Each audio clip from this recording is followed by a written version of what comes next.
안녕하세요.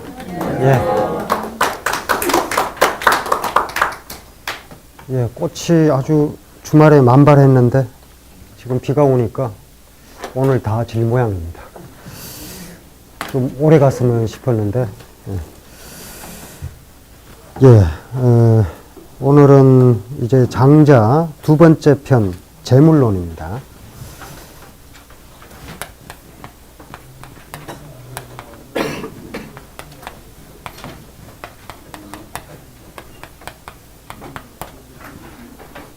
장자 전체가 이제 33편이고 그 중에서 4편이 이제 7편인데요. 전편을 통틀어서 이 재물론이 가장 어렵습니다. 가장 어렵고 그리고 또 가장 아름답기도 하고요. 그런가 하면 또 가장 그 장자다운 우화들이 많이 소개된 부분이 재물론입니다.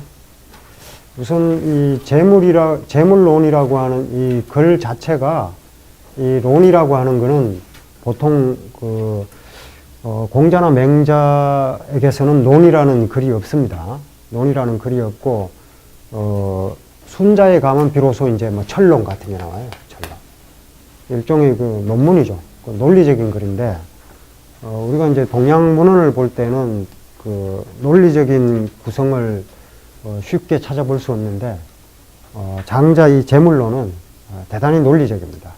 그래서 장자 재물론을 이해하려면 논리적으로 이제 따져봐야 되는 부분이 굉장히 많습니다. 그런데 장자는 역시 이제 이걸 그저 논문식으로, 순자식으로 뭐 철론 이런 식으로 쓴 게 아니라 우화를 동원해서 이야기하고 있기 때문에 우화에서 이야기하고 있는 비유나 상징을 통해서 논리로 접근해 가야 장자가 비로소 제대로 보입니다. 우선 이게 재물론은 이 편명 재물이 무슨 뜻인지에 대해서도 논란이 분분합니다. 곽상이나 뭐 성현영처럼 이 위진시대나 당나라 때 장자 주석가들은 이 재물론을 재물지론의 줄임으로 봐요. 그 재물의 주장이다. 재물의 주장을 장자가 이제 펼쳐나간 거다. 이런 식으로 보고 재물을 만물을 가지런히 본다. 만물을 평등하게 본다. 이런 맥락으로 해설을 합니다. 그런가 하면 이제 송나라 이후에 이 유학자들이 재물론을 해석할 때는 재물지론으로 보지를 않고 재물론으로 봅니다. 물론이라고 할 때 물은 이제 인물의 문자거든요. 이렇게 보면. 그러니까 여러 사람들의 주장, 중론,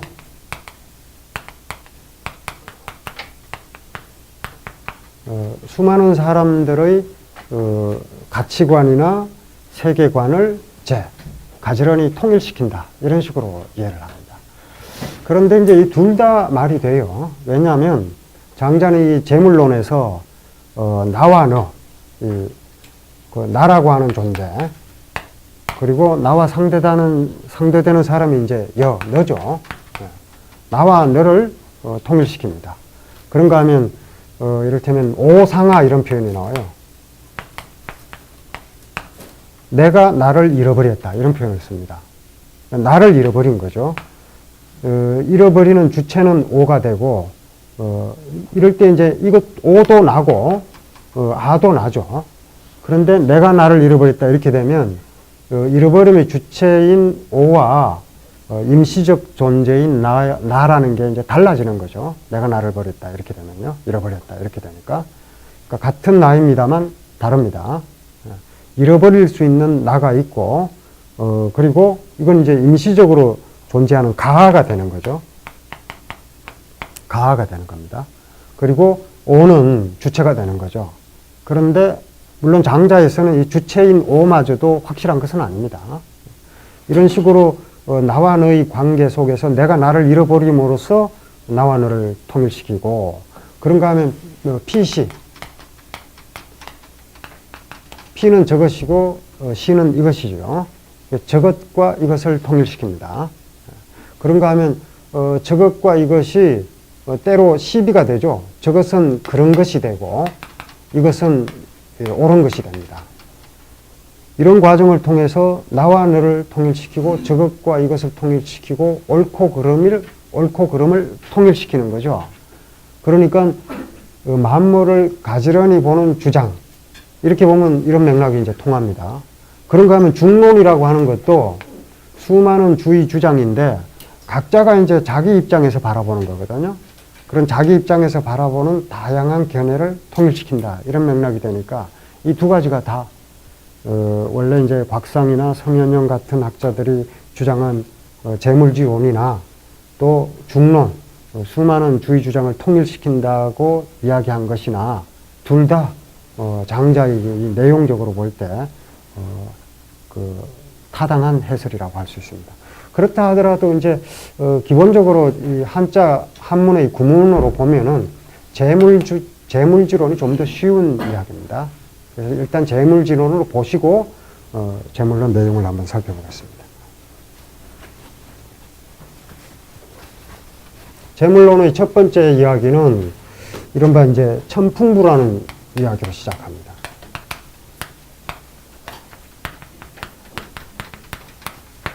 부라고 하는 이제 시가의 일종이거든요. 이 시의 일종인데, 부는 이제 자기가 하고 싶은 말을 원래 곧바로 얘기하는 게 부예요. 그러니까, 원래 이제 이 시의 여러 가지 장르 중에 어떤 방법을 써서 비유를 취하느냐를 가지고 이 시경의 시를 얘기할 때, 이제 가장 오래된 시는 시경이죠. 본래는 그냥 시라고만 했죠. 논어나 맹자에는 전부 시왈, 시운 이런 식으로 나옵니다. 시경왈, 시경운 이런 식으로 쓰기 시작한 건 한참 뒤의 이야기고요. 여기에 나와 있는 시를 분류를 할 때 세 가지로 분류를 합니다. 이제 첫 번째가 흥이고, 두 번째가 비고, 세 번째가 부예요. 이 흥이라고 하는 거는 시인이 가진 정서를 이야기할 때 곧바로 자기가 하고 싶은 말을 하는 것이 아니라 다른 사물, 타물을 이야기합니다. 예를 들면 이제 시경 첫 번째 편을 여러분들이 시경이라는 책을 이제 펼치면 거기 이제 관관저구 제하지주로다 관제라는 시가 나오거든요. 관제가 뭐냐면 관관하고 우는 물수리새 얘기입니다.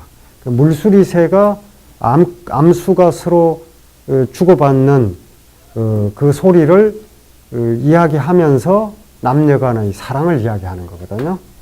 그런 방식으로 먼저 다른 사물을 이야기하면서 시적 감을 일으킨 다음에 이제 사랑 이야기로 이제 들어가는 그런 방식이 이제 흥이에요. 그런가 하면 이제 비는 직접적인 비유입니다.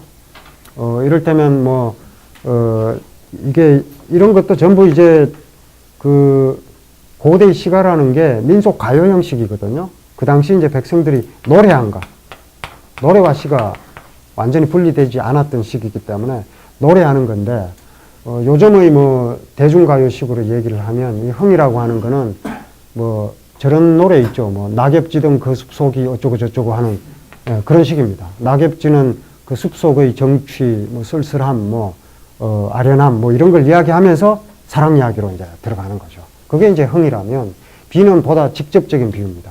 예를 들면 남자는 배, 여자는 항구, 이런 식으로 직접 비유를 하는 거거든요. 1대1로 대응하는 비유법이 비고, 부는 그런저런 것 없이 바로 하고 싶은 이야기를 바로 이야기하는 게 부예요. 그래서 이제 부라고 하는 형식은 어떤 사물의 비유나 상징을 통하지 않고 곧바로 이야기를 하는데, 장자에 나오는 이 천풍부는 하고 싶은 말을 하면서도 이 여러 가지 비유와 상징이 같이 개입되어 있다는 게 이제 특징입니다.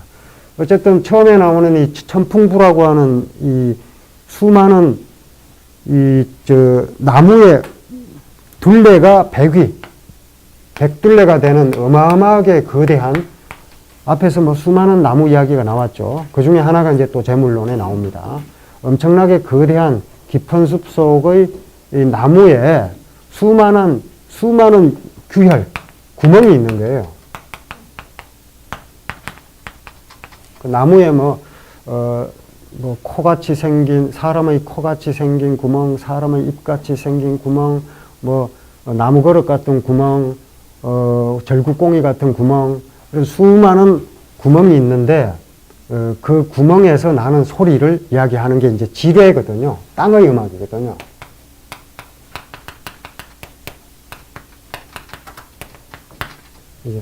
여기에 보면 이제 지뢰가 나오고, 이 철뇌가 나오고,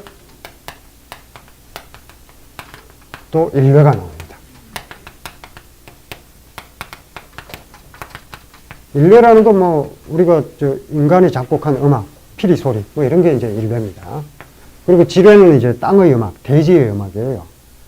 그러니까 대지에 바람이 불면, 이게 이제 천풍인 거죠.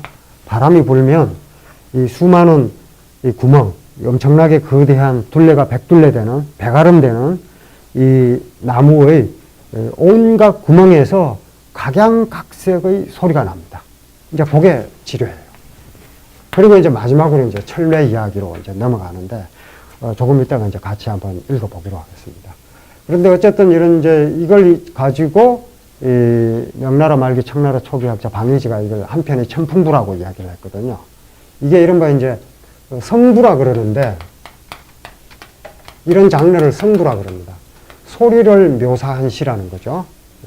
소리를 묘사한 시인데, 이 이후에 수많은 아류작들이 나옵니다. 장자 천풍부 이후에, 뭐, 대표적인 게 이제 뭐, 구양수의 추성부 이런 거요.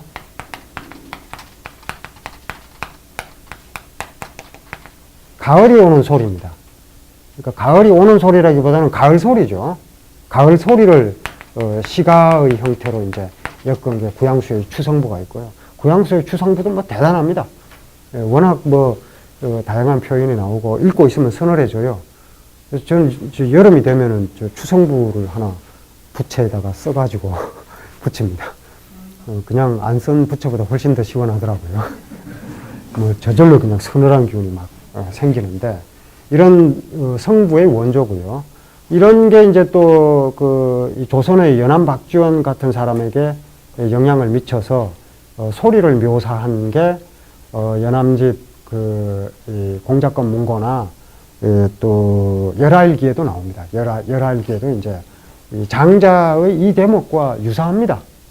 거의 뭐 흡사할 정도로 표현도 비슷하고요. 뭐 그런가 하면 박지원도 그렇고 이덕무의 글에도 이제 그런 표현들이 나오고 홍대용의 글에도 그런 표현이 나옵니다. 그러니까 의산문답 같은 건 뭐 보면은 장자와 판박이에요. 물론 그 안에 장자의 표현만 들어가 있는 게 아니라 논어맹자에서 나오는 표현도 같이 들어가 있으니까 종합되어 있긴 한데, 어쨌든 그 형식 자체가 장자의 철학 우화를 빌어서 의산문답 만든 겁니다. 그러니까 전체 틀은 장자인 거죠. 그걸 알고 보면 이제 홍대용이 어떤 생각을 갖고 그런 글을 지었는지 이제 분명히 알 수 있고, 장르도 분명해지죠. 철학 우화다 이렇게 보면 되는데, 뭐 그걸 장자를 읽지 않고 이제 보면 이게 장르가 뭐 소설도 아니고 뭐 우화도 아니고 이상한 게 되는데, 장자를 읽으면 아주 거의 흡사하다는 걸 알 수가 있습니다. 그리고 연암이 이제 장자에서 한 걸음 더 나아간 게 있다면, 장자가 이런 데서는 이제 지뢰를 얘기하면서 어떤 자연의 소리를 묘사를 했는데, 연암은 이제 자연의 소리를 이른바 일야구 도학이라는 글이 있잖아요. 이제 뭐 명문 중에 명문이죠. 하룻밤에 9번이나 강을 건너간 일야구 도학이가 있죠. 여기 보면은 이제 그 물소리를 묘사한 것, 그 열하의 물소리를 묘사한 게 뭐 기가 막힙니다. 뭐 하출양산가나야 강물이 두 산 사이에서 쏟아져 나와서 촉석투한이라 돌에 부딪혀서 투한, 개처럼 어르렁거리며 싸운다. 물소리를 이제 개가 이제 싸우는 소리로 비유를 하고요. 거기에다가 뭐 분노한 여울, 뭐 원한에 가득 찬 물구비, 성난 물보라, 뭐 그 수많은 이제 물에 대한 묘사들이 나오는데, 그런 것들은 뭐 거의 장자와 비슷하죠. 그런데 특징이 이제 열하에 가서 그 성난 소리를 들으면서 연암에서 듣던 물소리와 대조를 시키는 게 이제 기가 막힌 대목이고요. 그리고 열하일기에서는 이제 그와 비슷한데, 장자와 아주 비슷한데, 공작권 문고서나 이런 데는 보면은 이제 이따가 좀 보겠습니다만, 그 시골 사람하고 잠을 잘 때 그 사람이 이제 코를 아주 심하게 고는 거예요. 그 코 고는 모습을 또 이런 방식으로 표현을 합니다. 그래서 어떤 경우에는 뭐 코 고는 소리가 한숨을 짓는 것 같고, 어떤 경우에는 토하는 것 같고, 어떤 경우에는 솥 안에서 물이 끓는 것 같고, 어떤 경우에는 톱질하는 소리가 나고, 뭐 드르릉 드르릉 하는 그런 톱질하는 소리가 나고, 어떤 경우에는 새끼 돼지가 씩씩대는 것 같다. 뭐 이런 식으로 이제 같이 잠을 잤는데 어떤 사람 코를 고니까, 시골 사람은 코를 고니까 밤새 잠을 못 잤나 봐요. 그 기억을 되살려서 글을 쓴 거죠. 우리 같으면 그냥 그 사람 되게 시끄러워서 잠 못 잤다 이러고 말 텐데, 이제 그걸 글로 이렇게 쫙 펼쳐내는 거거든요. 그러니까 아주 사소한 일상을 그려내는 게 사실은 장자의 특징이기도 하지만, 장자는 이렇게 거창한 이야기를 갖고 이제 이야기를 풀었는데, 연암은 그 장자의 뜻을 충분히 발휘해서 그런 사소한 일상을 아주 일상의 그 모습을 아주 곡진하게 드러내는 게 이제 연암이 한 걸음 더 나간 것이라고 해야 되겠죠. 자, 이제 제물론 1장을 한번 보겠습니다. 제가 제목을 하늘의 음악은 소리가 없다 이렇게 붙여놨는데요. 이것도 지뢰를 설명하고 나서 천례를 설명하는 마지막 대목에 나오는 이야기입니다. 당연히 그 인류가 가장 수준이 낮은 음악이 되는 겁니다. 이럴 경우에는 우리가 흔히 듣는 음악, 뭐 악기 소리, 뭐 이런 게 이제 인류가 사람이 만든 음악인 거죠. 그런가 하면 이제 지뢰는 자연의 음악입니다. 대자연의 음악, 뭐 이런 뜻이죠. 자연의 음악, 뭐 이런 모티프는 뭐 서양에도 영향을 많이 끼쳤습니다. 그러니까 사설을 비롯한 그 유가 문헌은 17세기 때부터 이 예수의 선교사들에 의해서 번역이 돼서 서구 사회에 소개가 되거든요. 그래서 이제 뭐 볼테르가 논어를 인용하기도 하고, 뭐 루소가 이제 맹자를 읽고, 뭐 인류애나 연민, 동정심 이런 이야기를 하고, 뭐 에드워드 기본 같은 사람이 대학을 이야기하는데요. 뭐 이런 게 이제 널리 유포돼서 18세기 계몽 사상가들에게 굉장히 큰 영향을 끼쳤죠. 그런데 장자 같은 경우에는 상당히 나중에 소개가 됩니다. 19세기에 들어가서 이제 들어서 소개가 되고, 그런 자극이 이제 이른바 구스타프 말러라는 작곡가가 이제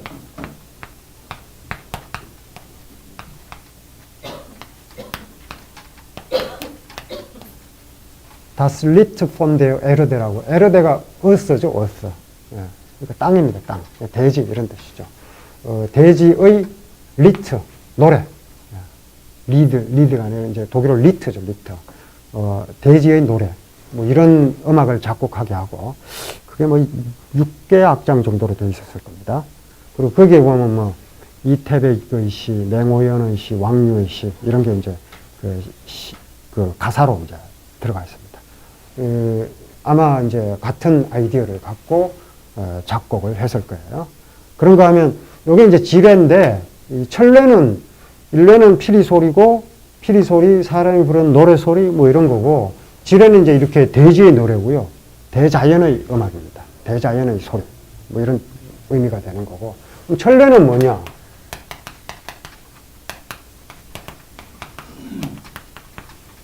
천례는 소리가 없어요. 네. 천례는 소리가 없습니다. 그게 이제 제가 제목으로 하늘의 음악은 소리가 없다, 이 제목을 붙여놓은 까닭입니다. 천례는 소리가 없으니까 악곡은 있는데 소리가 나지 않는 악곡이니까 음표가 없는 거죠.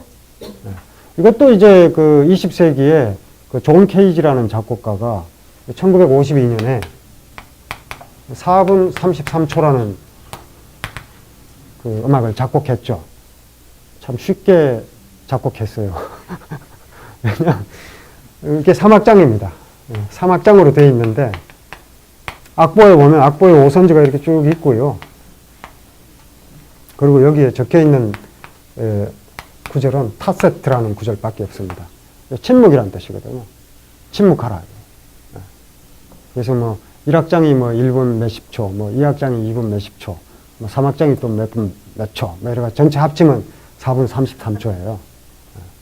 그래서 이제 이게 처음 공연된 게 1952년 우드스탁 공연장에서 저게 연주가 됐거든요. 피아니스트가 나와가지고 그냥 피아노 앞에 앉아서 그냥 가만히 있는 겁니다. 그냥 가만히. 예. 가만히 있으니까 이제 관객들이 저 연주를 기다릴 거 아닙니까? 예. 원래 이게 그 대가 들일수록 뜸을 많이 들이거든요. 저처럼 이렇게 바로 이야기 시작하고 이게 대가가 아닙니다. 뜸을 한참 들이고 이제 긴장이 이제 완전 폭발할 정도가 됐을 때 연주를 시작하거든요. 보니 바이올리니스트 정경화가 그렇게 하더라고요. 제가 이제 마지막으로 그 연주회를 들었던 게 2001년인가 뭐 이렇게 됐을 때인데요. 그때 세종문화회관 2,000명이 넘는 관객이 운집했는데 그 전에 몇 차례 갔지만 대부분의 연주자들이 그런 긴장감을 조성을 못 하더라고요. 그냥 뭐 연주 시작하더라고요.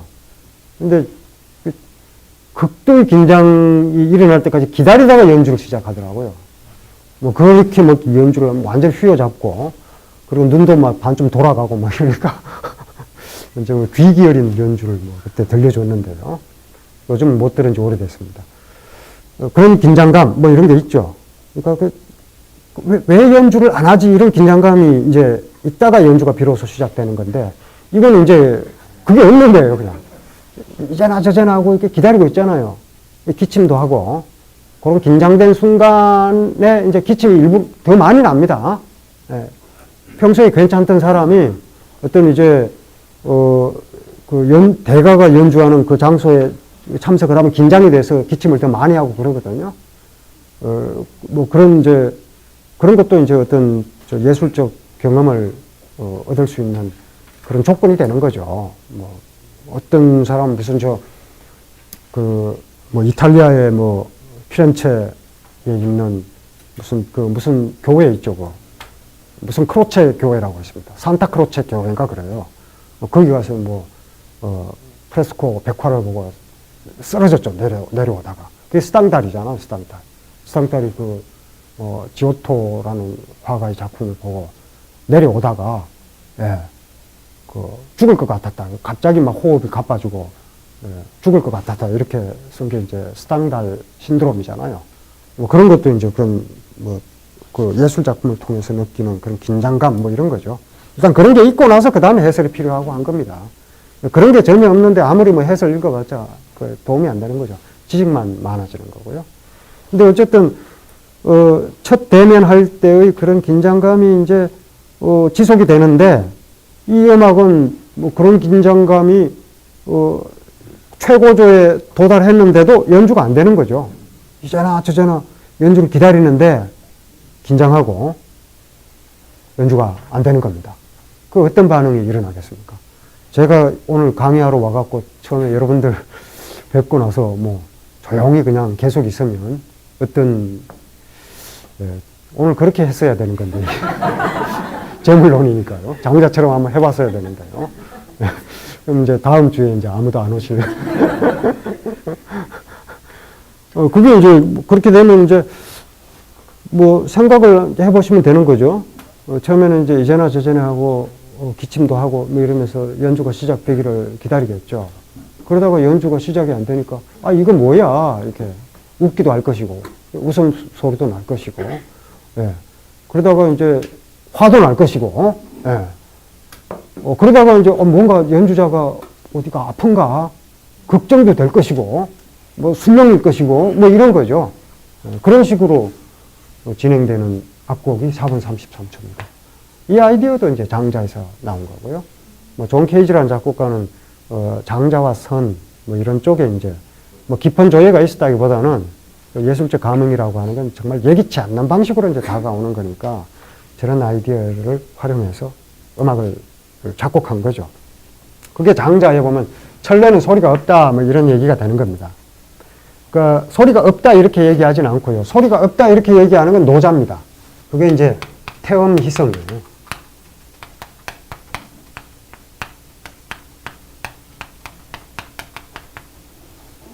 가장 크다란 소리. 대라는 글자가 이제 이럴 경우에는 원래 노자에는 대방무, 크다란 네모는 모퉁이가 없다. 우리가 네모를 네모라고 하는 이유는 모가 4개가 있기 때문에, 모퉁이가 4개가 있기 때문에 수학용어는 각이죠, 각. 근데 이제 모퉁이가 4개가 있으니까 방이라 그러는데, 대방이 되면은 가장 크다는 뜻이 되거든요. 가장 크다란 네모는 모퉁이가 없다 이렇게 됩니다. 이때 대방은 이제 땅을 뜻하기도 하고요. 대지를 뜻하기도 합니다. 대지는 이제 모퉁이가 없죠. 뭐 장자가 지구가 둥글다는 걸 알아서 그렇게 한 게 아니고요. 대지가 무한히 넓다고 생각했기 때문에 모퉁이가 없는 겁니다. 모퉁이가 있다 하더라도, 예를 들어서 이 모퉁이가, 네모가 있다 하더라도 이 변이 무한이면 뭐 있으나 없으나 마찬가지죠. 어차피 아무리 가도 예, 모퉁이를 만날 수 없을 거 아닙니까? 이럴 경우에 대자가 붙어버리면 이게 네모나 동그라미나 세모나 다 같은 게 돼버립니다. 사라져버리는 거죠, 대자가. 대자가 붙어버리면 그 뒤에 붙는 사물의 속성 자체가 사라져버리는 겁니다. 그래서 가장 크다란 네모는 모퉁이가 없다 이렇게 되고요. 그리고 대기만성 뭐 이런 것도 마찬가지입니다. 가장 크다란 그릇은, 또 본래는 이제 이게 일일성자로 되어 있지만, 일일성자는 이게 밑에 그릇 명자가 붙어 있는, 크다란 그릇은, 가장 큰 그릇은 채울 수가 없답니다.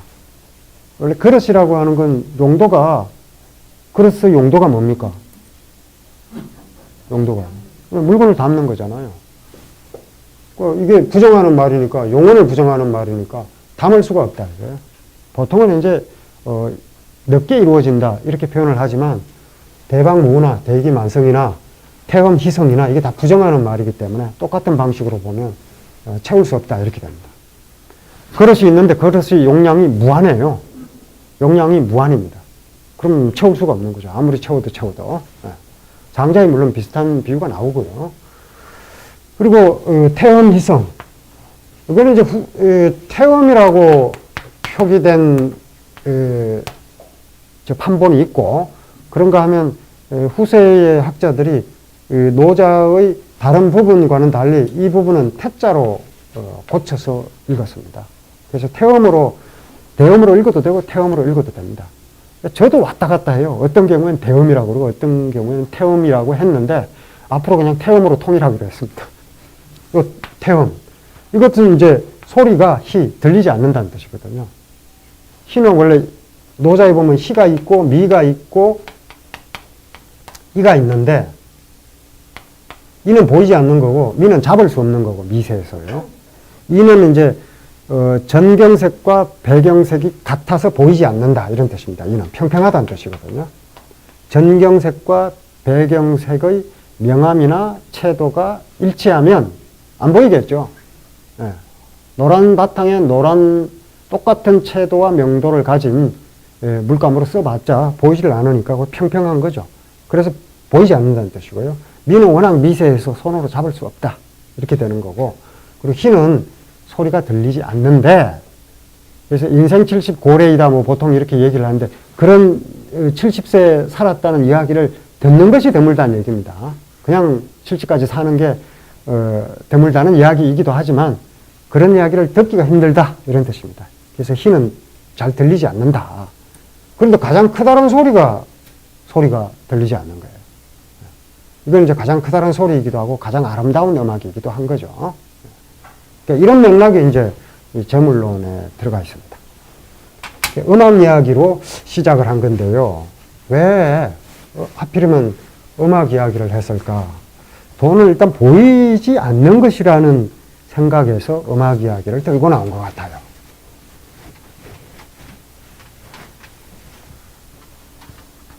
처음에 이제 이야기를 보시면요. 그 남곽자기 은괴의 좌라. 그래서 주인공부터가 특이합니다.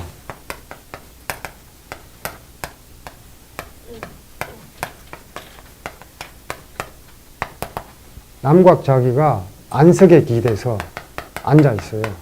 은은 기댈 연자고요. 배는 안석이, 안석. 남곽자기라는 그 인물의 이름부터가, 이게 남곽이라고 하는 게 곽지남이에요. 곽의 남쪽입니다. 그리고 곽은 성곽의 곽이에요. 그리고 성은 내성이고 곽은 외곽입니다. 지금도 쓰는 말이죠. 그러니까 성이라고 하는 건 이제 고대에 성을 쌓으면 성 안에는 성이 있으면 성 안에는 이제 귀족들이 삽니다. 이 안에는 귀족들이 살고 그리고 이제 곽이 있죠.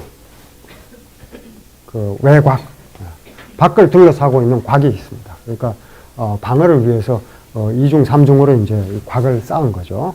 이 곽 안에는 평민들이 살고 곽 밖에 이제 천민들이 삽니다. 이 안에 이제 들어오질 못하는 거죠.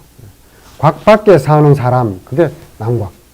그러니까 곽 밖인데 그 중에서도 남쪽입니다. 이 동서남북이 있으면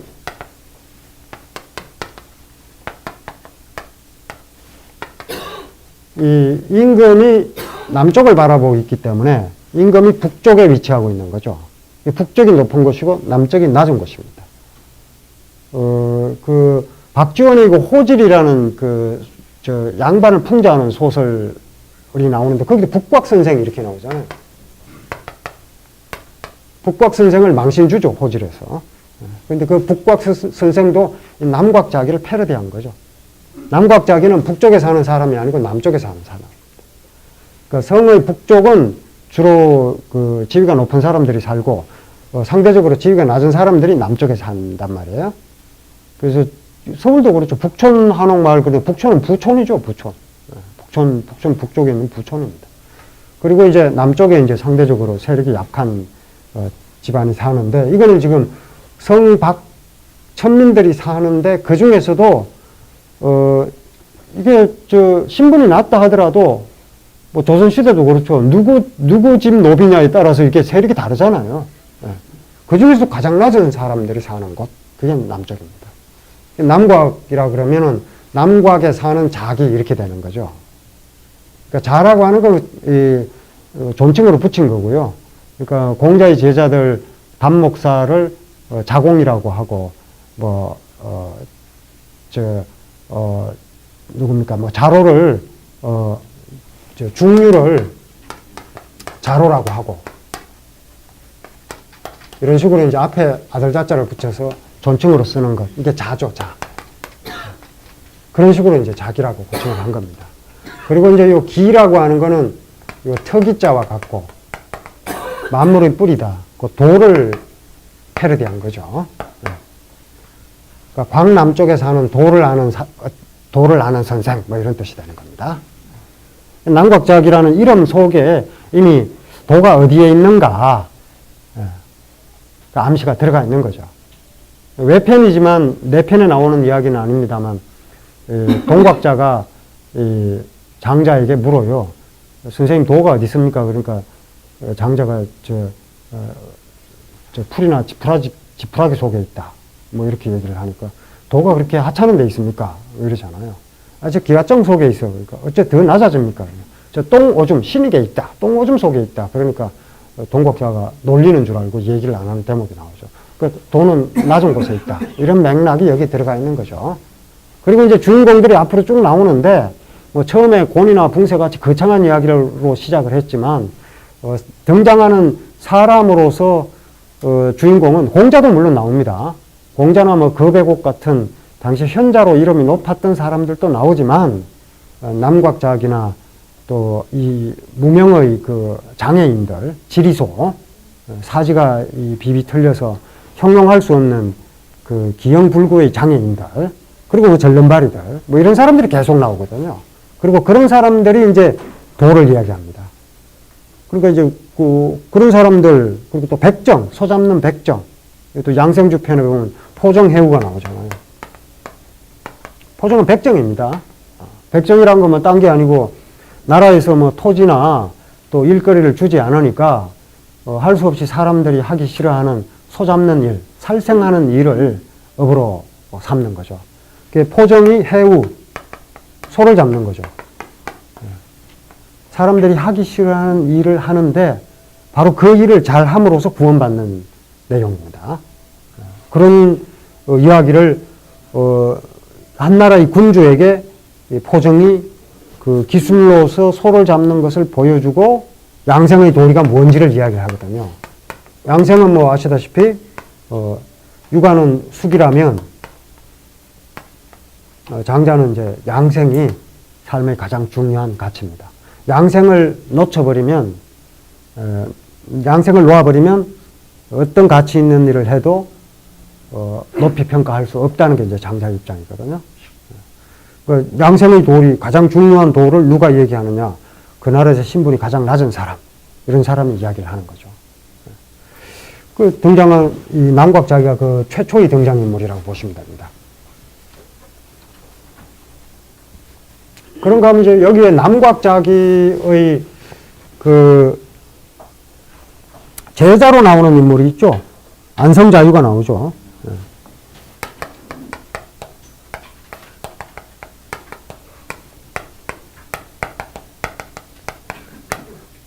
이 안성자유가 나오는데, 이거는 이제 이 편안한 자의 성성자의 가차로 봅니다. 성 안에서 편안히 사는 귀족입니다. 그런데 이제 남곽자기 제자인 거죠. 그러니까 성 밖에 사는 천민 남곽자기가 선생이고, 성 안에서 편안하게 사는 자유라는 인물. 자유는 이제 공자의 제자 자유를 패러디했다, 이렇게 보는 견해가 상당히 유력합니다. 왜냐하면 여기 이름이 은이라고 나오는데요. 이름이 은이라고 나오는데, 공자 제자 자유의 이름이 은입니다. 성이 말씀한 자고요. 은원이에요. 그러니까 장자가 공자 제자 자유, 자유는 그리고 문학에 뛰어난, 논어에 보면 문학은 그 언어엔 제하자공이요 덕행엔 안현민작은 연배구 중궁, 언어엔 정사엔 염류계로요 언어엔 제하자공이요 문학에는 자유자하라 이랬거든요. 여기 자유하고 자하, 이 두 사람이거든요. 그 중에서 이제 문학에, 자하도 마찬가지로 문학에 뛰어나지만, 문학에 뛰어났다고 하는 자유를 패러디해서 남곽자기의 제자로 설정을 한 거죠. 그 공자의 제자로서 문학의 이름을 날린, 그리고 성 안에서 편안히 사는 귀족인 자유가 성 바깥, 그것도 외곽 바깥, 가장 그 신분이 낮은 사람들이 사는 남쪽에 사는 남곽자기의 제자로 설정이 된 겁니다. 장자에는 흔히 나타나는 그 현실의 전복이죠. 육아에서는 이런 설정이 거의 나오지 않습니다. 그 자유주의와 권위주의 영역으로 구분하면 육아는 권위주의 영역에 속하고요. 장자는 자유주의 영역에 속합니다. 그 자유주의 영역에서는 얼마든지 이걸 뒤집을 수가 있죠. 그러니까 제나라 환공과 윤편의 관계라든지, 윤편이 그 수레바퀴 깎는 기술자인데 제나라 환공을 가르치거든요. 도가 뭔지 제나라 환공에게 깨우침을 줍니다. 그러니까 포정이 가장 낮은 신분의 사람인데 문여군이라고 하는 한나라의 군주에게 양생의 도리를 가르쳐 주거든요. 이것도 마찬가지죠. 여기서의 전복의 정도가 약하고 뒤로 갈수록 전복의 정도가 더 강해집니다. 근데 어쨌든 이 남곽자기가 이제 안석에 기대서 앉아 있는데 그 모습이 탑은사상기우라 이렇게 되어 있어요. 탑은 이제 멍하니 뭐 이런 뜻이고요. 멍하니 그 짝을 잃어버린 것 같았다.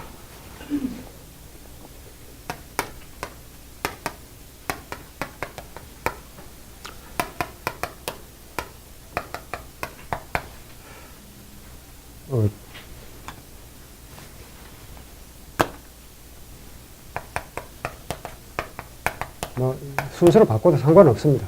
상기우 그러면 요게 우가 짝이거든요. 근데 짝인데 보통 우리가 배우자라고 할 때는 요 우자를 쓰죠. 그냥 이 짝우자 이렇게 쓰죠. 배우자다 뭐 이렇게 할 때 이 짝을 쓰는데 이것도 짝입니다. 그러니까 그 짝을 잃어버린 것 같았다. 사상기우르라. 짝을 잃어버린 것 같았다. 요게 이제 글자가 이 글자가 아니고 이 글자라고 하는 데에 주목을 해야 되는데, 이게 이제 쟁기죠. 쟁기 레자인데, 그 논어에도 보면 은자, 장저와 근릭이라고 나와요. 은자였던 장저와 근릭이 두 사람입니다. 장저와 근릭이 두 사람이 우의경이라 이런 대목이 나와요. 우의경. 나란히 밭 간다 이런 뜻입니다. 나란히 밭을 간다.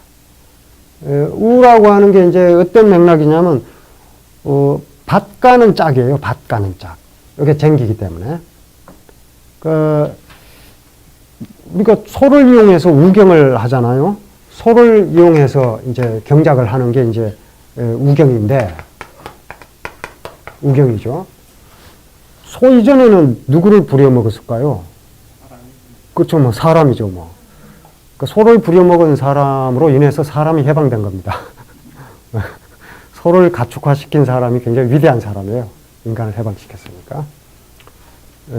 지난 시간에 말씀드렸습니다만 동물을 해방시킨 사람은 동물 해방론자가 아니라 자동차를 만든 사람이라고. 네. 그러니까 본래는 이제 한 사람이 쟁기가 있으면 한 사람이 앞에서 쟁기를 끌고 한 사람은 이제 이 쟁기를 뒤에서 잡고 이렇게 이제 가면서 밭을 가는 거죠. 그러니까 이때의 우도 마찬가지라는 겁니다. 그러니까 인간의 그 신체가 있다, 육신이 있다 이거죠. 육신을 끌고 가는 존재가 뭐냐? 정신인 거죠. 정신이란 말은 뭐 요즘 생긴 말입니다만 서양의 스피리트를 번역해서 정신으로 쓴 것입니다만 뭐 맥락은 신자 하나만 써도 다 통합니다. 그러니까 정신이 육신을 끌고 가는데 지금 그 짝을 잃어버린 것 같다. 상기우니까 그 짝을 잃어버린 것 같다. 이렇게 되어 있는 거죠. 그러니까 남곽자기가 안석에 기대서 멍하니 하늘을 쳐다보고 있는데 그 모습이 마치 정신이 나간 사람 같았다. 이렇게 되는 겁니다. 그러니까 이제 안성자유가 보고 이제 놀라는 거죠. 그러니까 뭐라 그러냐면 금지연계자, 비석지연계자여라. 지금 안석에 기대에 있는 선생님은 지난날 안석에 기대에 있던 선생님이 아닌 것 같습니다. 이렇게 얘기를 하거든요. 평소에 정신과 육체가 합일되어 있는 그런 상태만 보다가 지금 그 짝을 잃어버렸다. 그 육신을 끌고 가던 그 정신이 사라져버린 걸 본 겁니다. 그러니까 그게 이제 뒤에 비유로 고목사회 이렇게 나오는 거죠. 고목은 말라버린 나무.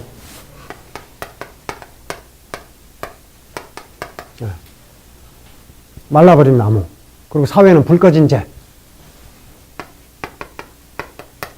불 꺼진 재. 그러니까 재가 불씨가 조금 남아있는 게 아니라 완전히 사라져버린 거죠. 그러니까 그런 모습으로 자기 선생이 보인다 이거예요. 그러니까 평소에는 말라버린 나무가 아니라 생기가 있는 그런 나무로 비유가 될 거고, 불꽃이 타오르는 모양으로, 불꽃이 이제 정신이 되는 거죠.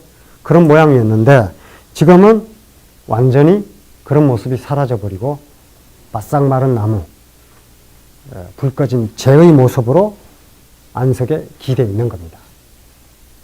이 사람이 어디 간 거죠, 그러니까 자기 선생님. 껍데기만 남고, 육신이라는 껍데기만 남고 생기라든지 이런 것들이 완전히 사라져버린 겁니다. 어디로 갔을까요, 자기 선생님? 뭐 도의 세계로 갔겠죠. 이제 그런 맥락의 이야기가 나옵니다. 그러니까 이 안성자유가 묻죠. 그 앞에 이제 시립하고 있다가 그 대목을 한번 보죠. 형은 고 가사여 고목이며 이 심은 고 가사여 사회호와. 뭐 그 번역되어 있는 걸 보시면 이 사람의 몸뚱이가 참으로 말라버린 나무와 같아질 수 있으며 마음은 참으로 불 꺼진 재와 같아질 수 있단 말입니까? 그리고 지금 안석에 기대에 있는 사람은 전에 안석에 기대에 있던 사람이 아니십니다. 어떻게 된 겁니까? 이렇게 물은 거죠. 그랬더니 이제 남곽자기가 이렇게 얘기를 합니다. 은이라고 하는 게 이제 공자, 제자, 자유의 이름하고 같으니까 공자, 제자를 패러디한 거다. 이렇게 본 거죠. 은아, 너의 질문이 참으로 좋구나. 지금 나는 나를 잃어버렸는데, 여기 오상하라는 말이 나왔죠. 아까 얘기했죠. 내가 나를 잃어버렸다.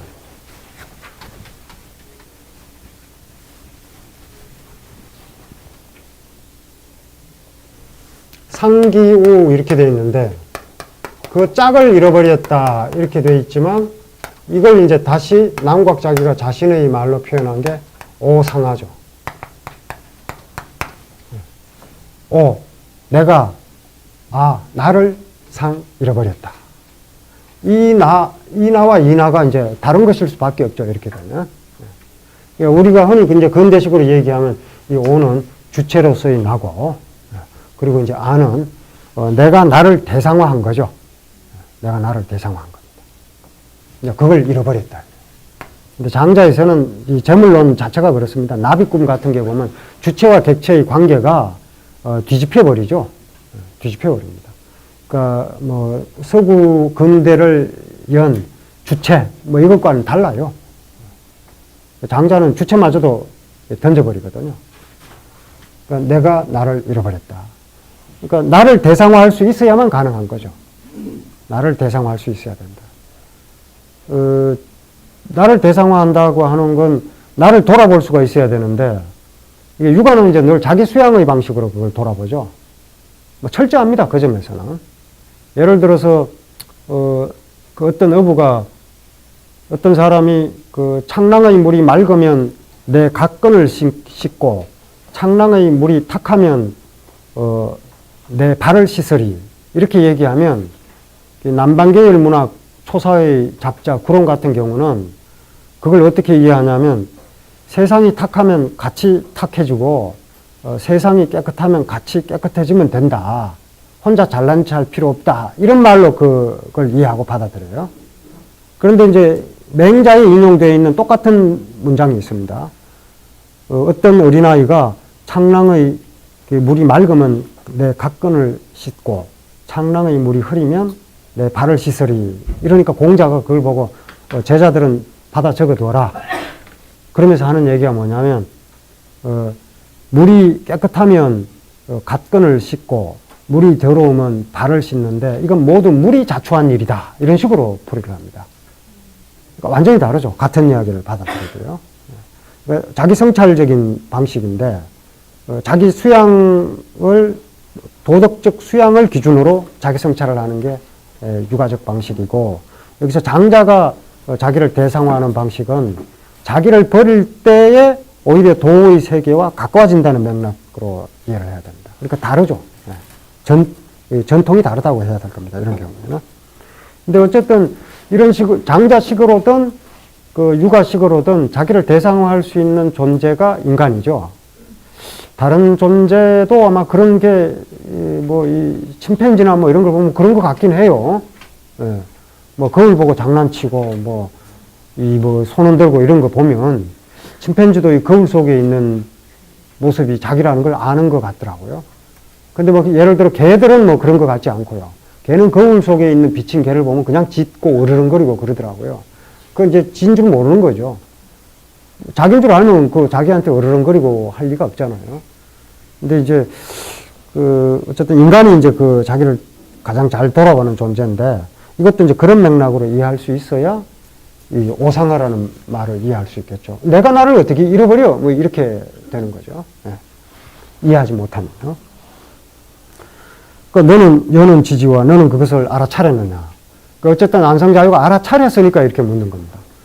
평소에 그 안석에 기대에 있던 선생님은 정신과 육체가 온전했는데 지금 보니까 말라버린 그 나무처럼 불 꺼진 재처럼 정신이 없어요. 자기 선생님. 그러니까 어떻게 된 거냐고 묻는 겁니다. 그런데 이제 이 대목에서 갑자기 뜬금없이 남곽자기가 음악 이야기를 하는 거예요. 그 대목이 이제 염은 인류하고 미문 지뢰하며 염은 지뢰하고 이 미문 천례분저 이렇게 얘기를 하거든요. 그러니까 너는 인류는 들어봤어도 사람이 만든 음악은 들어봤어도 지뢰는 아직 들어보지 못했을 것이며 자연이 만든 음악은 들어보지 못했을 것이며 그리고 또 지뢰는 들어보았다 하더라도 천례는 아직 들어보지 못했을 것이다. 그 어떤 순간에 자연의 음악이 들리는 건가 이것도 뭐 생각해 볼 필요가 있습니다. 자연의 음악을 일례로 악곡으로 옮기는 방식이 베토벤의 전원교향곡이라면 그렇죠. 거기 파고시나 뭐 이런 악기로 뻐꾸기 소리 그 묘사를 한다든지 아니면 뭐 팀파니를 치면서 천둥이 치는 소리를 묘사한다든지 뭐 현의 트레몰로 드르륵 뭐 이런 소리를 통해서 빗방울이 막 떨어지는 모습 뭐 틀림없거든요. 그런 식으로 하는 게 이제 자연의 음악을 인간의 악어를 갖고 음악 용어, 음악 기호를 갖고 이제 표현을 하는 거죠. 뭐 그런 방식도 있을 것이고 그런 인간의 음악을 배제하고 자연의 음악을 직접 듣는 방식도 있을 것이고요. 근데 아까 제가 예로 들었던 우드스탁에서 처음 공연되었을 때 야외 공연장이니까 거기 관객들은 피아노 연주를 듣지 못한 대신 지나가는 뭐 바람 소리라든지 이런 것들을 들었겠죠. 그건 이제 인간의 음악이 연주되지 않을 때 들을 수 있는 음악이 되는 겁니다. 그리고 뭐 또 수많은 또 음악의 가능성이 있는 겁니다. 그러니까 장자식으로 얘기하면 하나의 악곡을 연주하면 다른 모든 음악은 사라지고 한 곡만 남지만 연주하지 않으면 모든 음악을 다 들을 수 있다. 이런 표현을 하는데 아마 그 연주에 참석한 사람들은 그런 각자 수많은 음악을 들었겠죠. 사람마다 각각 다를 수도 있고요.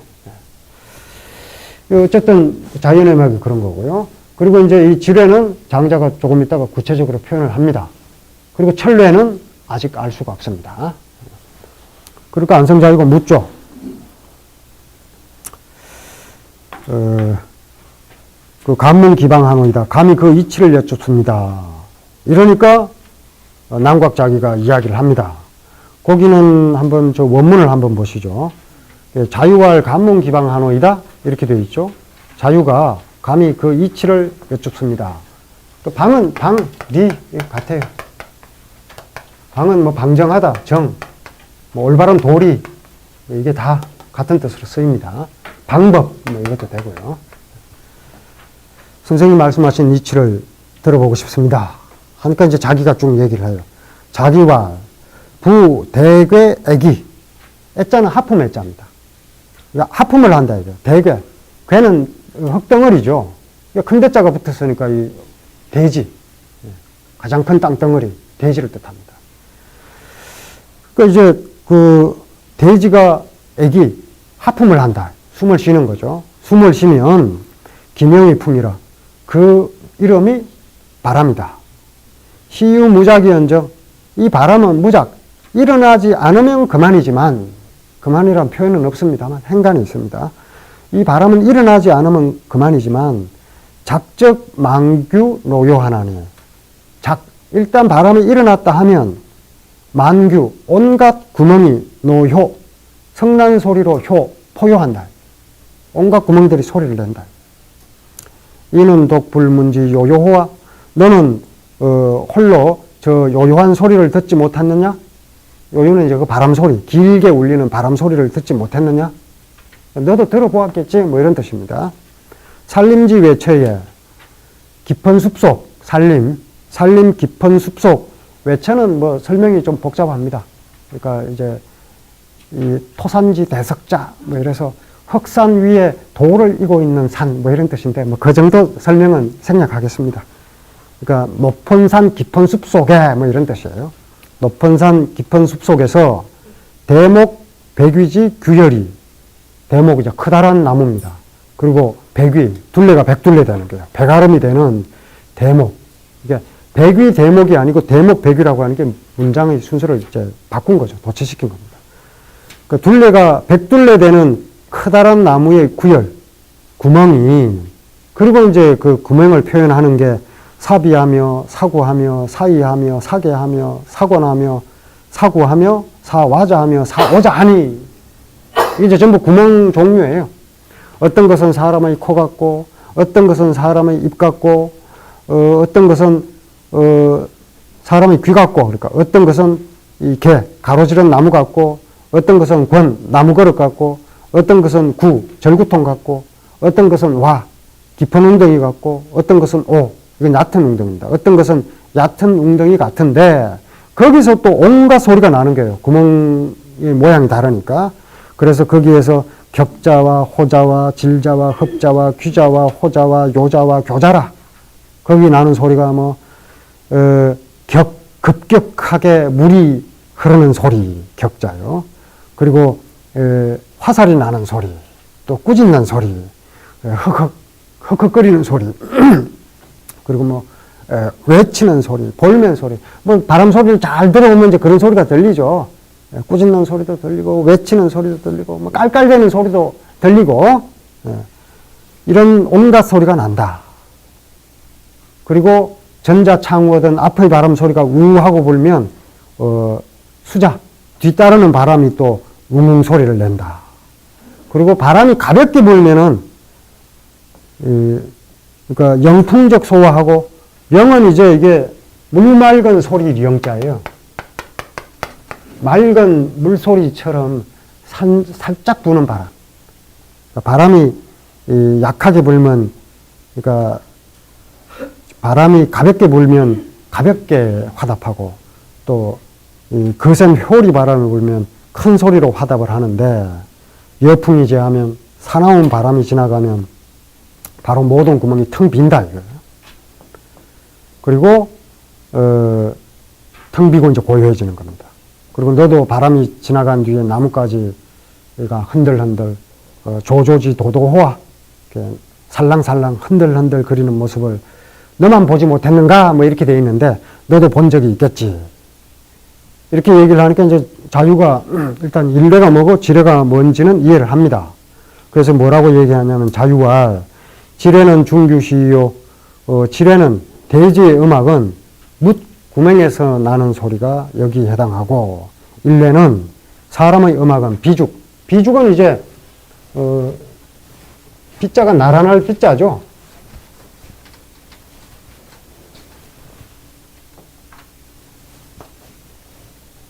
나란히 이 대나무를 나란히 이렇게 붙여놓은 이런 모습이 악기입니다.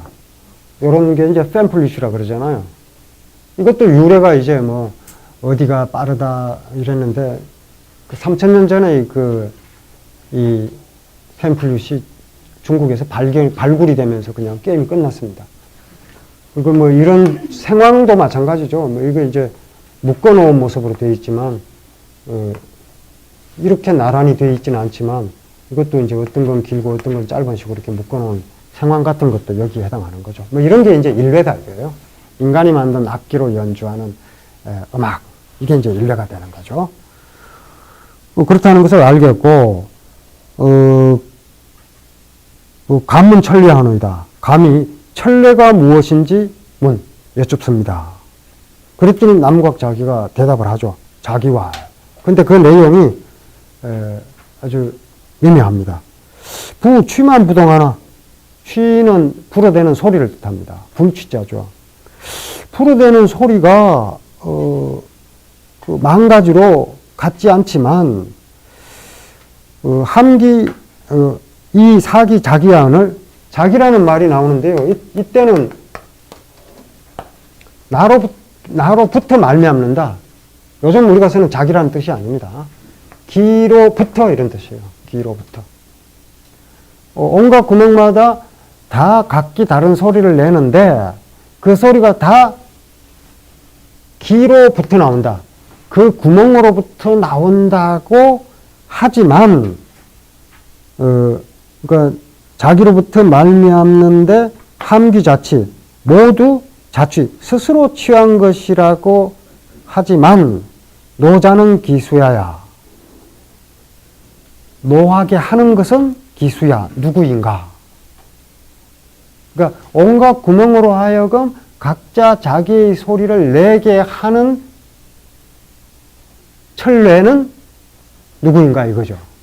그러니까 이게 천례입니다. 천례. 이게 이제 소리가 나지 않는 겁니다.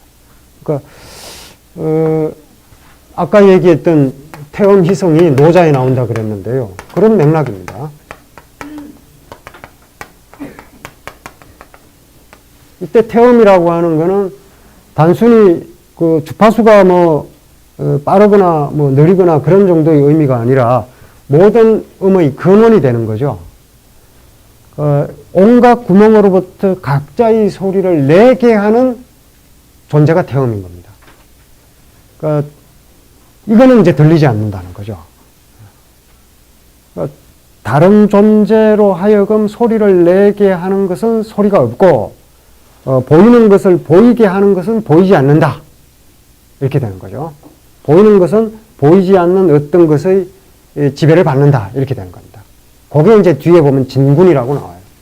참다운 통치자, 참다운 군주, 이렇게 되는 거죠. 그러니까 보이는 세계는 보이지 않는 세계 위에 놓여 있다. 들리는 것은 들리지 않는 것 위에 놓여 있다.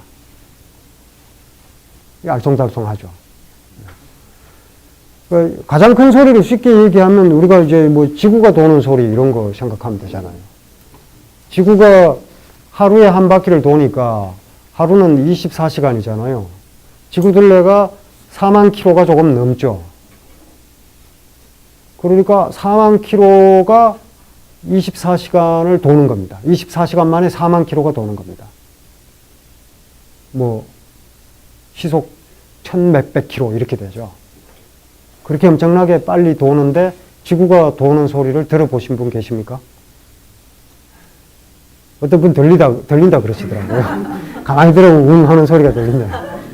그래서 선생님 인형적인 것 같으니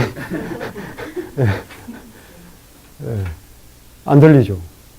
근데 그렇게 빠르게 도는데, 그렇게 큰 물체가 그렇게 빠르게 도는데 안 들린다는 게 이게 말이 안 되잖아요. 말이 안 되죠. 근데 모기 소리는 잘 들리잖아요. 그러니까 이제 가장 큰 소리는 들을 수 없고, 오히려 작은 소리가 잘 들리는 거죠.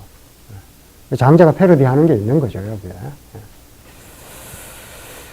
그러니까 이제 어떻게 쉽게 얘기하면, 세상 사람들이 큰 소리는 듣지 못하고 모기 소리 같은 작은 소리 호들갑 떠는 걸 패러디한 것일 수 있는데, 어쨌든 이게 도를 뜻하는 거죠.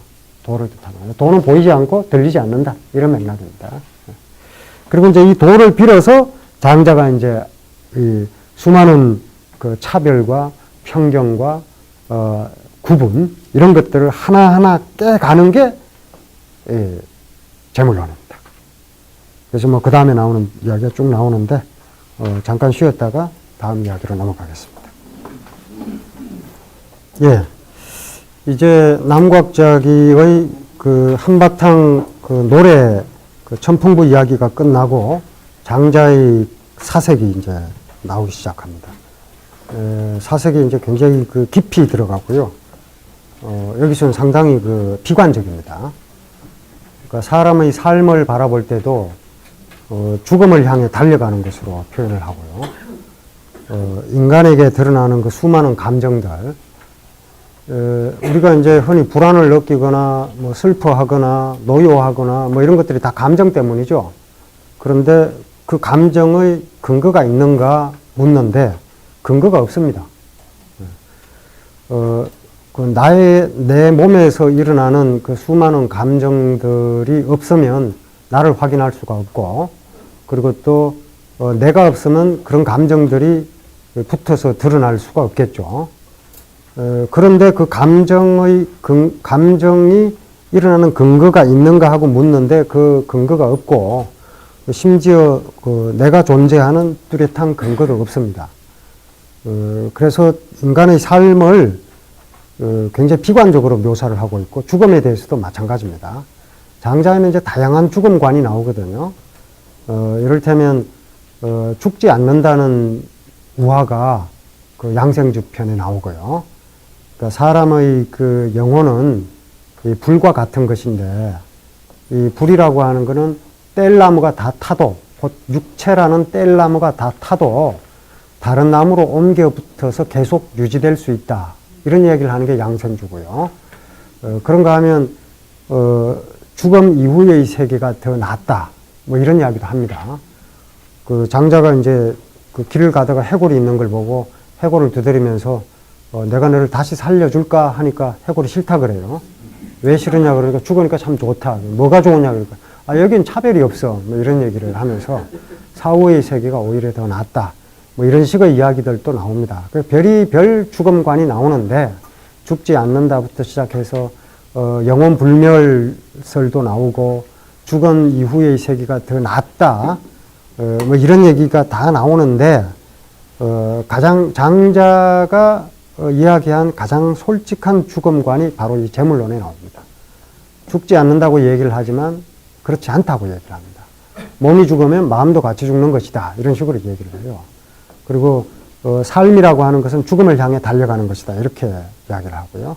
어떻게 보면은 그 죽음의 절대성이라고 하는 걸 인정했다는 점에서 공자와 유사한 측면이 있고요. 공자도 그렇거든요. 공자가 제자가 죽었을 때 통곡하는 이유가 그게 돌이킬 수 없기 때문에, 그 넘어설 수 없는 벽이기 때문에 그렇게 통곡을 하는 거거든요. 이 점에서는 장자도 비슷합니다. 그러니까 뒤에서 삶과 죽음을 초월하라는 어떤 낙관적인 견해를 제시하지만 이 대목에서는 그런 낙관을 찾기가 쉽지 않습니다. 그래서 제물론을 이해하기 어려운 것은 단순히 그 문장이 어려워서 또는 표현이 다채로워서 또는 뭐 논리적인 깊이 때문만이 아니라 우리가 감당하기 힘든 부분을 장자가 지적하고 있거든요. 그래서 그걸 인정하고 받아들이기가 대단히 어렵습니다. 어떻게 보면 우리의 삶이 근거가 없고 그 근거가 없는 만큼 우리가 가지는 일시적인 감정, 희로애락 이런 것들도 부질없는 것이 되고, 그리고 심지어 장자는 지금 이렇게 이야기하고 있는 것도 부질없다고까지 이야기를 합니다. 굉장히 부담이 되죠. 다음 대목을 한번 보겠습니다. 그 다음 대목이 이제 비피면 무아요 이렇게 되어 있습니다. 저게 아니면 나도 없다. 피와 아죠. 여러 가지 맥락이 있습니다. 여기서 피라고 하는 건 이제 희로애락의 감정을 뜻하는 것이지만 사실은 피아라고 하는 거는 이제 피시가 되기도 하고요. 아까 말씀드렸죠. 저것과 이것이 되기도 하고, 그리고 또 이게 둔갑을 해서 시비가 되기도 합니다.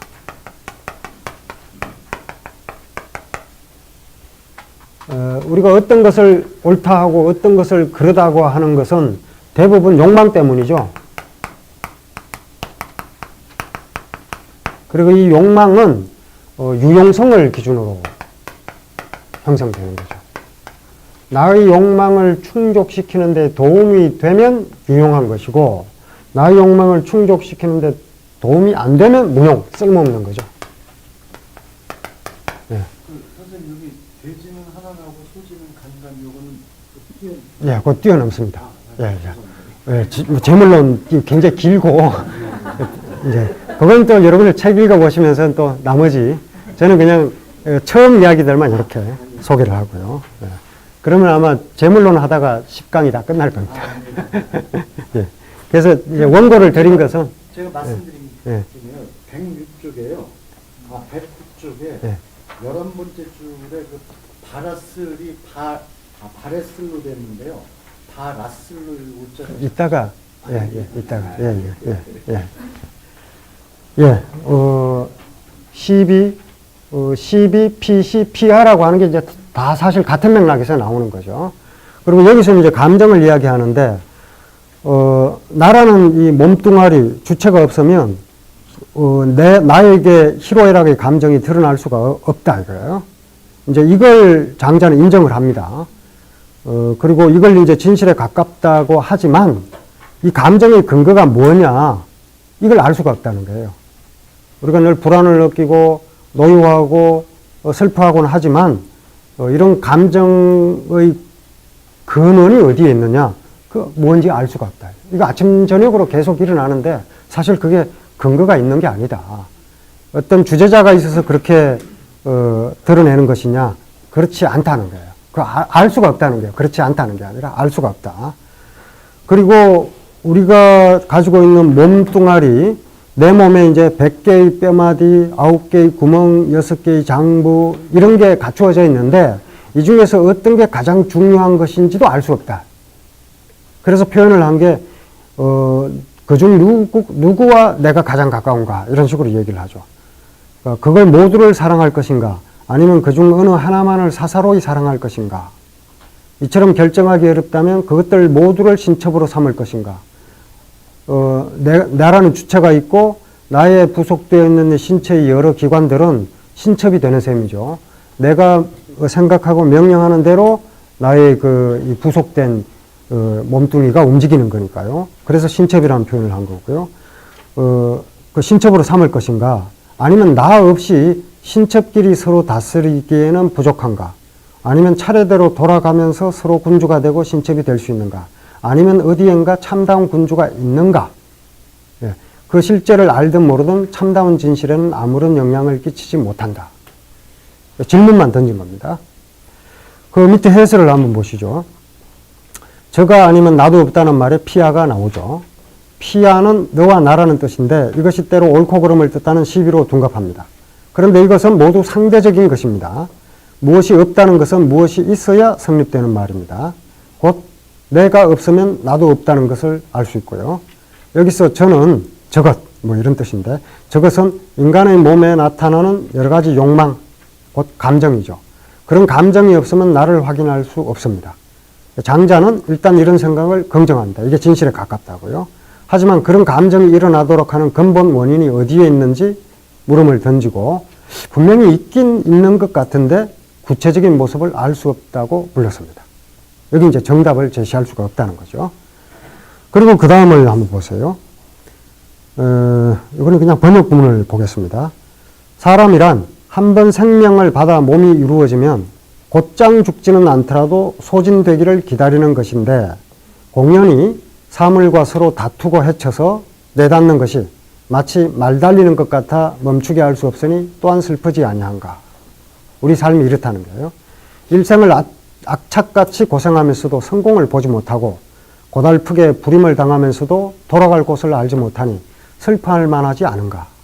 어떤 이는 말하길 사람은 죽지 않는다고 하지만 이게 장자 뒤에 우화에 보면 이런 이야기가 나오긴 합니다. 근데 여기서는 이제 그 어떤 사람은 죽지 않는다. 영혼이 계속 다른 나무로 옮겨가서 붙는 것처럼 불꽃이 붙는 것처럼 지속된다는 이야기를 하지만 그 외에 죽지 않는다는 논쟁이 굉장히 많죠. 뭐 원소로 돌아가기 때문에 죽는 것이 아니다. 뭐 이런 식의 주장을 그 아우렐리우스 같은 철학자들이 주장을 하기도 하고요. 그걸 보통 이제 논리학에서는 분할의 오류라고 하는데요. 어쨌든 뭐 그런 이야기를 하는데 그렇다고 무슨 도움이 되겠는가? 그 사실을 바꿀 수는 없다는 겁니다. 그 몸뚱이가 다른 사물로 변하면 그 마음도 몸뚱이와 더불어 그렇게 될 것이니 큰 슬픔이라 이러지 않을 수 있겠는가? 몸뚱이는 사라져도 마음은 사라지지 않을 수 있다. 부정하는 겁니다. 그렇지 않다. 같이 사라지는 것이다. 그러니 큰 슬픔이다. 사람의 삶이란 본디 이처럼 어두운 것인가? 아니면 나만 홀로 어둡고 남들은 어둡지 않은 사람이 있는 것인가? 이게 우리가 삶을 이야기할 때 이거는 제가 뭐 논어 강의할 때도 말씀드린 적이 있습니다만 그 태어나서부터 8세까지를 유라 그러거든요. 그리고 이제 그 20세를 약이라 그러고요. 그래서 약관이라 그러죠. 약인이 관하고 뭐 이래서요. 약이라 그러고 30을 장이라 그러고 그리고 40을 강이라 그러고 이 혈기를 두고 얘기한 겁니다. 혈기가 아직 어리다. 혈기가 약하다. 혈기가 성대하다. 장성했다. 혈기가 강하다. 뭐 이거고요. 그 다음에 50을 애라 그럽니다. 애는 시든다는 뜻입니다. 혈기가 시들기 시작한다. 이때부터요. 그러니까 이때까지 쭉 올라가는 거죠. 그러다가 이때부터 이제 시든다 이거예요. 그래서 60을 기라 그러고 70을 로라 그러고 80과 90을 모라 그러고 그리고 100년을 기라 그럽니다. 그러니까 사람이 태어나서 100년을 기약한다는 거죠. 태어나서. 그러니까 50세까지는 혈기가 올라가고 성장하고 그 다음부터는 내리막길이다. 이런 식으로 보는 거죠. 실제로 뭐 생물학적인 그 관찰과 정확하게 일치하진 않지만 100년을 기준으로 보니까 이런 식의 그 표현이 가능한 거죠. 그런데 이 태어나서 성장한다는 건 뭐 생물학적으로 보거나 육아식 그 얘기를 기준으로 보면 이렇게 얘기할 수 있는데 어쨌든 죽음으로 가는 거죠. 이 다음에는 기다리고 있는 건 죽음인 거죠. 그러니까 태어나자마자 죽음으로 달려가는 것이라고 그러니까 어떤 지평에서 바라보느냐에 따라서 달라지는 거죠. 장자가 이제 여기서 그런 방식으로 얘기하는 거죠. 그러니까 어차피 소진되는 것이고 어차피 죽음으로 달려가는 것이다. 이렇게 보는 겁니다. 그 해설을 이제 그 밑에 해놨으니까 이제 참고를 한번 해보시고요. 그리고 인간이 어떤 편견과 오류를 갖고 있느냐를 그 다음 대목에서 이야기를 합니다. 보시죠.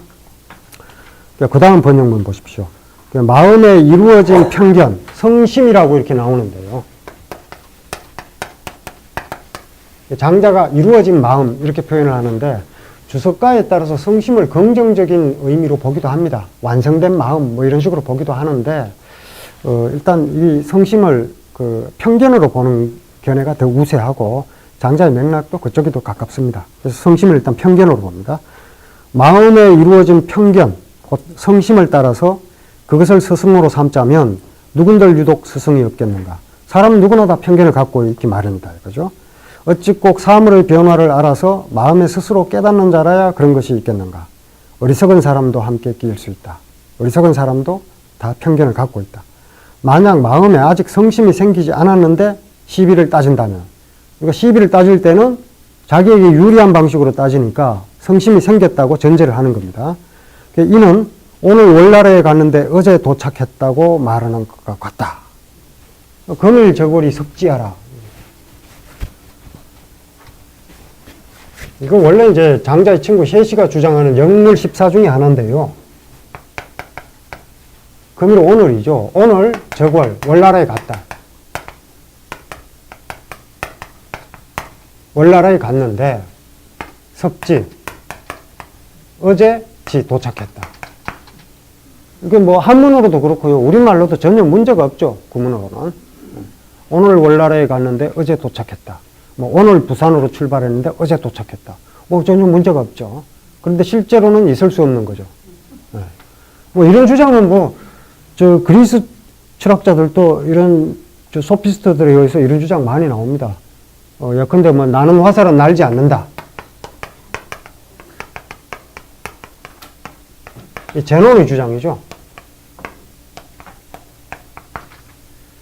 시간이라고 하는 건 무수히 분절할 수 있기 때문에 화살도 분절된 시간 안에 갇히면 정지한 모습으로 보인다는 거예요.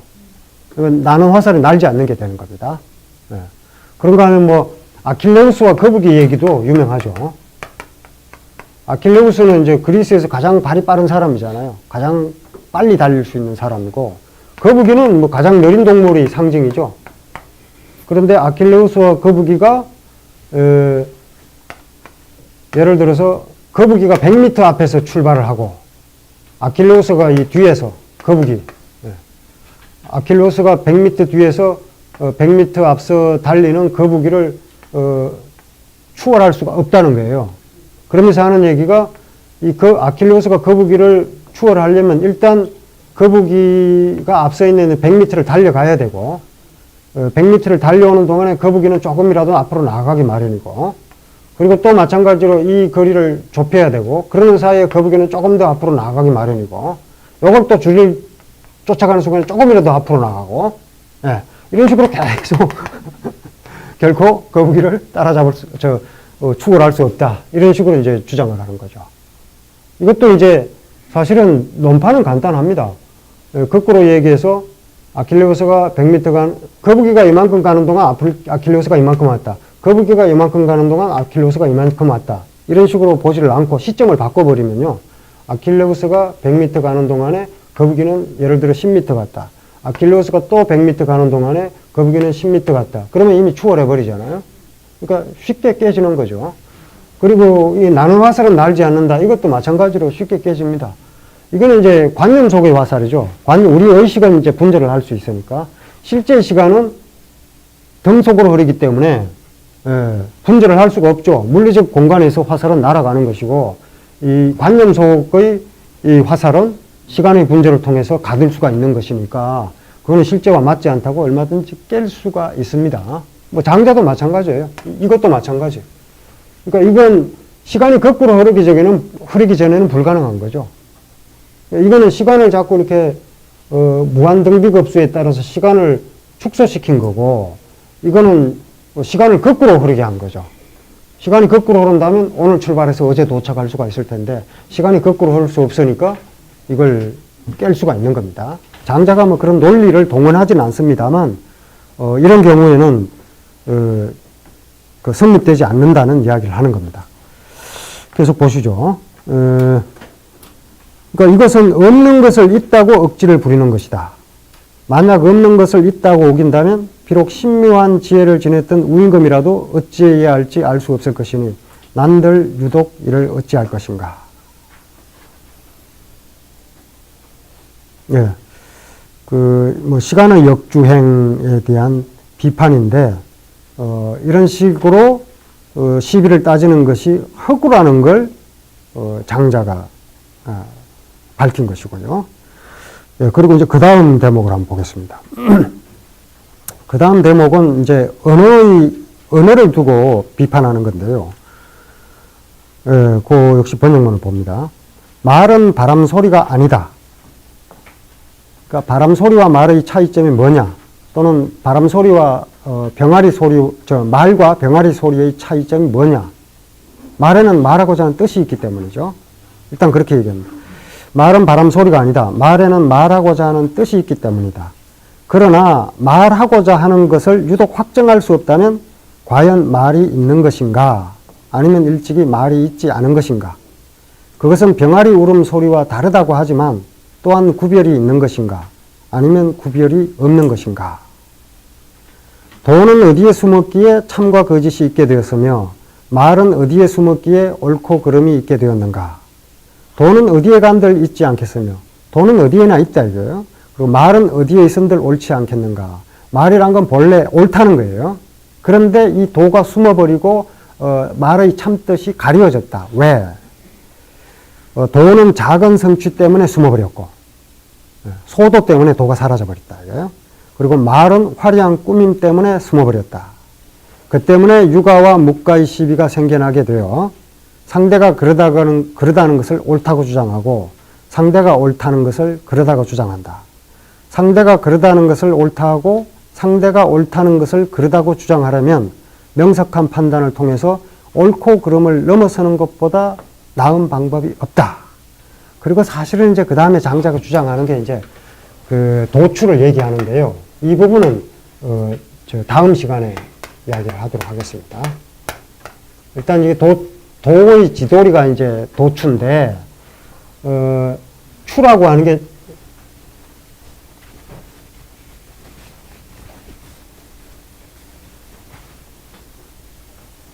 이 지도리가 맷돌의 중심축, 요게 지도리죠. 그런가 하면 우리가 문을 열고 닫을 때 문짝이 이렇게 있다 치면 문을 이렇게 열고 닫을 때 이 문의 축에 해당하는 부분이 지도리에 해당하는 거죠. 그러니까 이 축에서 보면은 이 모든 문이 회전하는 그 반경의 거리가 다 같죠. 그리고 맷돌의 중심도 맷돌의 중심에서 맷돌의 주변부와의 거리가 다 같습니다. 그리고 이제 공자는 이걸 하늘이 도는 것에 비유를 했고요. 북극성은 이 천구 전체와의 거리가 같죠. 정중앙입니다. 그리고 이제 노자는 수레바퀴를 갖고 비유를 했고요. 수레바퀴가 있다 그러면 중앙에 있는 게 이제 곡인데, 이 곡이 본래는 이제 이 수레의 바퀴축을 가리키는 건데, 바퀴에서 곡이라고 하면 바퀴축이 꽂히는 이 중앙부 빈 공간을 뜻합니다. 이 바퀴의 구멍이 이 바퀴 주변과의 거리가 같죠. 정중앙입니다. 그런가 하면 이제 이 네 편의 마지막 편에 가면 혼돈이 나오는데요. 혼돈이 중앙의 신입니다. 그러니까 숫과 호론 남쪽의 신, 북쪽의 신인데 혼돈은 이제 중앙의 신이거든요. 그러니까 사실 이게 도라고 하는 게 이 사물을 어떤 인간의 욕망에 따라서 시비로 나누지 않는 위치, 그게 도추에 해당합니다. 근데 그런 도추를 가리는 게 뭐냐? 바로 언어라는 거죠. 그래서 그 언어의 한계를 이야기하는 대목입니다. 거기 해설을 한번 보시죠. 아직 도추 얘기는 이제 다음 시간으로 미루기로 하고요. 그 언어라고 하는 게 인간에게 얼마나 중요한 것이냐? 이건 뭐 새삼 강조할 필요가 없겠죠. 그리고 이제 뭐 장자도 결국 언어에 의존해서 이런 이야기를 전하는 거고요. 그리고 뭐 제가 거기에 비트겐슈타인 예를 들어놨습니다만 이렇게 얘기했습니다. 언어의 한계가 곧 자기 세계의 한계다. 이렇게 말을 했고요. 연안박지원이 파도를 묘사하거나 소리를 묘사하거나 또 장자가 이 소리를 묘사하는 그 수많은 그 말들, 그게 많으면 많을수록 좀 더 넓은 세계와 함께 할 수 있는 거죠. 우리는 똑같은 시공간 속에 살고 있지만 언어를 많이 하는 사람은 훨씬 더 다양한 세상을 접하면서 사는 거죠. 물을 봐도 훨씬 더 다양한 사물을 볼 수 있는 거고요. 눈을 봐도 훨씬 더 많은 종류의 눈을 보는 거죠. 예, 그 언어의 개수와 관계가 있습니다. 그만큼 이제 언어는 인간과 다른 동물을 구별해주는 가장 인간적인 기능이기도 하죠. 그런데 바로 그 언어가 화려해졌기 때문에 도가 숨어버렸다고 하는 거예요. 그러니까 도도 이 어떤 작은 하찮은 기술 때문에 숨어버렸고 언어는 화려한 꿈 때문에 숨어버렸다, 이렇게 얘기하는 거죠. 계속 한번 보겠습니다. 어쨌든 인간은 다른 동물과는 달리 동료의 협력 없이는 생존하기 힘듭니다. 그런 동료의 협력을 얻어내기 위해서는 소통이 필요한데 언어는 바로 소통을 가능하게 하는 유용한 수단입니다. 그렇죠? 그런데 장자의 이 대목은 바로 그 언어의 한계를 말하고 있을 뿐 아니라 오히려 언어가 소통을 방해할 수도 있다고 지적합니다. 일단 언어에 능통하면 다른 사람과 소통하는 데 유리하다고 생각하기 쉽죠. 그 다음에 박지원 얘기가 나오는데 계속 읽어봅니다. 예, 그런데 그게 꼭 그렇지만은 않은 게 11기의 작가 박지원은 중국을 여행하면서 온 세상의 친구를 다 사귈 것처럼 밤낮으로 돌아다녔습니다.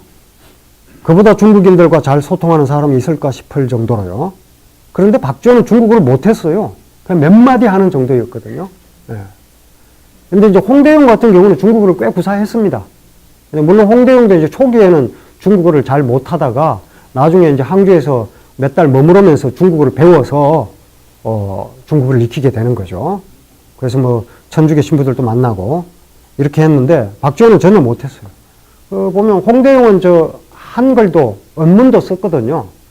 자기 어머니를 위해서 이 언문으로 쓴 글도 짓고 그랬습니다. 박지원은 뭐 그런 건 전혀 없었습니다. 그런데 어쨌든 박지원은 중국어를 구사하지 못했는데 어떻게 중국인들과 소통을 했을까? 네. 오히려 말을 못했기 때문에 소통을 잘한 것이 아닐까, 이렇게 생각해 볼 수도 있는 겁니다. 우리도 일상에서 말 때문에 오히려 소통이 안 되는 경우를 자주 경험하죠. 어떻게 보면 수단이 부족해서 소통이 안 되는 것이 아니라 말의 진정성이 없어서 소통이 안 되는 경우가 많죠. 네. 저도 막 찔립니다. 예. 여기서 장자는 말이라는 것이 본 뜻을 저버릴 때 그것이 어떻게 진리를 감추는지에 대해 이야기하고 있는 겁니다. 장자가 보기에 세상에서 참된 말을 찾기 어려운 것은 말이 화려해졌기 때문입니다. 곧 말에는 상대에게 전하고자 하는 뜻이 있기 마련인데 그 알맹이는 제쳐놓고 겉모양만 꾸민다는 겁니다. 말의 본래 목적보다 기능적인 측면, 곧 기술에만 치중하기 때문에 말이 화려해질수록 오히려 뜻이 제대로 전달되지 않는다는 것. 이게 이제 장자가 이 대목에서 이야기하고 있습니다. 예, 그럼 오늘 마치겠습니다.